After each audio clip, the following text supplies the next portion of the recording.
से आप सब लोग, आज हम बात करेंगे धातु, अधातु तथा उपधातु को पहचानने की आसान ट्रिक। 2 सेकंड में आप पहचान लोगे कि धातु है, अधातु या उपधातु है। इस ट्रिक से आप 80 धातु, 14 अधातु और 7 उपधातु को याद कर सकते हैं, पहचान सकते हैं। मॉडर्न पीरियोडिक टेबल के अंदर आधुनिक आवर्त सारणी में 118 तत्व है।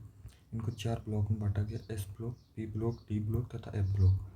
एस ब्लॉक में हाइड्रोजन को छोड़ के सारे मेटल्स होते हैं। डी और एफ में सारे मेटल्स होते हैं। जबकि पी ब्लॉक में मेटल्स, नॉन मेटल्स तथा मेटलॉइड तीनों पाई जाती है। 118 तत्वों में से 93 मेटल्स होती है, 7 मेटलॉइड और 18 नॉन मेटल्स होती है। अब हम बात करें मेटलॉइड्स की, तो 7 होती है। और बोरॉन को जनरली उपधातु मानते हैं, परंतु जो एनसीईआरटी होता है इसको अधातु मानता है। इसकी ट्रिक क्या होती है? सिंह जी असली तेल साबुन पोत कर आते हैं। सिंह जी सिलिकॉन, जी से जर्मेनियम, असली से आर्सेनिक, तेल से टेलुरियम, साबुन से एंटीमनी, पोत कर से पोलिनियम और आते हैं एटी एस्टेटिन।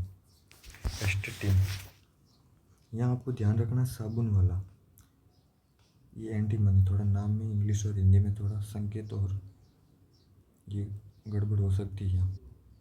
अब हम बात करें मेटल्स और नॉन मेटल्स को कैसे पहचानें। मेटल्स की अगर हम स्पेलिंग देखें तो एम से स्टार्ट होती है, और जिन तत्वों का लास्ट में अक्सर जो एम आता है उनको हम सामान्यतः मेटल्स मान सकते हैं। नॉन मेटल्स एन से स्टार्ट होता है स्पेलिंग इसकी, और जिन तत्वों के अंत में एन आता है, जैसे कि देख लो कार्बन एन आया है, तो उनको हम जनरली नॉन मेटल्स मान सकते हैं। अब हम बता रहे हैं आपको 93 जो मेटल्स होती हैं उनको, जिनके अंत में यम या ईएम या एम मेटल्स एम आए, तो उसको हम जनरली मेटल्स धातु मान सकते हैं, जैसे बेरिलियम, सोडियम, पोटेशियम, कैल्शियम आदि। और यहाँ पे ध्यान रखने की बात है, हीलियम और सेलेनियम 2 तत्व ऐसे होते हैं जिनके अंत में यम आता है, लेकिन ये अधातु होती है। ये आपको अपवाद की तरह रट लेना है। और कुछ ऐसी भी धातु होती है जिनके अंत में यम नहीं आता है। 93 में से आप इस ट्रिक से 80 मेटल्स याद कर सकते हो, और 13 मेटल्स होती है वो जिनके ऊपर ये ट्रिक लागू नहीं होती है, तो उनको थोड़ा ध्यान में रखना होगा।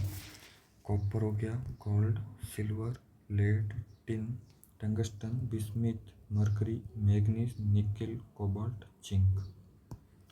इन 13 में से ज़्यादातर तो 3D श्रेणी में मैग्नीज से जिंक तक आते हैं तत्व।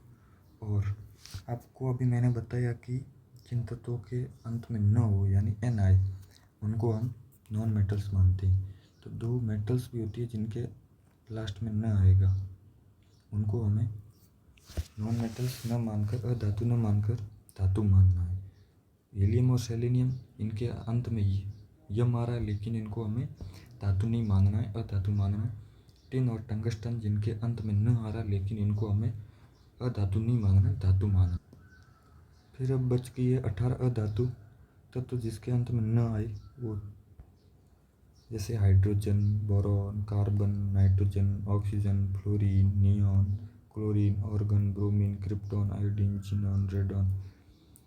तो इनके अंत में न आता है तो हम इसको नॉन मेटल्स मान सकते हैं। इसमें सिर्फ सल्फर और फास्फोरस, जिसके अंत में न नहीं आता है, उनको हमें नॉन मेटल्स मानना। नॉन मेटल्स आपको अगर 1 से 20 तक तो याद है, तो उसमें से 12 अधातु होती है।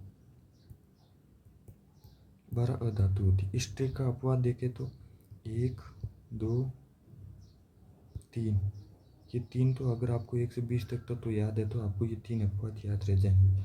फिर एक बचेगा ओनली फॉर सेलेनियम, तो अगर आप अधातु और उपधातु को याद कर लोगे तो बाकी बची सारी क्या हो जाएंगी? धातु।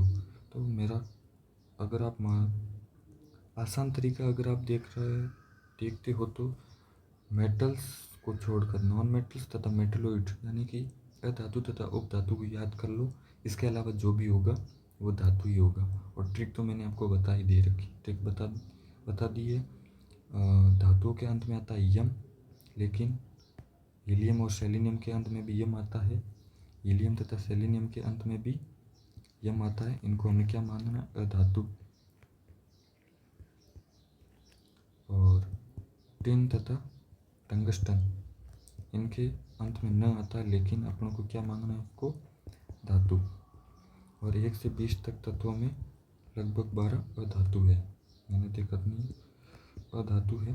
तो अगर आपको 1 से 20 तक तत्व याद है तो आप 12 अधातु को याद कर लो कि पीछे बच्चे की 6 में से एक सेलेनियम अपवाद रहेगा, बाकी जिनके अंत में न आए।